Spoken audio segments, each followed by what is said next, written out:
Viewers আসসালামু আলাইকুম। গুপ্তবিদ্যা সন্ধান ইউটিউব চ্যানেলে সবাইকে সুস্বাগত। আশা করি সবাই ভালো আছেন। তো আমি আল্লাহর রহমতে ভালো আছি। তো আজকে আপনাদের মাঝে যে টপিকসটি নিয়ে উপস্থিত হলাম এটা হলো শত্রু দমন করার তদবির। তো সবারই কম বেশি শত্রু আছে, তো আপনারা এই আমলটি করতে পারেন। তো আপনাদেরকে বলে দেই, ইয়াকাদিরু এটা আল্লাহর একটি নাম। এর অর্থ হলো, বাংলা অর্থ হলো হে সর্বশক্তিমান।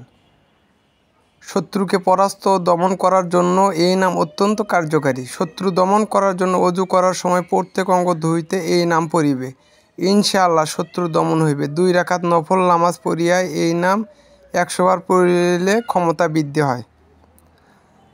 তো আলহামদুলিল্লাহ, আল্লাহর নামের শক্তি অবশ্যই বিফলে যাবে না। ভক্তি সহকারে কাজ করবেন, রেজাল্ট অবশ্যই আসবে। আর আমি সবাইকে ইজাজত দিয়ে দিলাম, আপনারা সবাই কাজ করুন। তো সবাই ভালো থাকবেন, সুস্থ থাকবেন। আসসালামু আলাইকুম।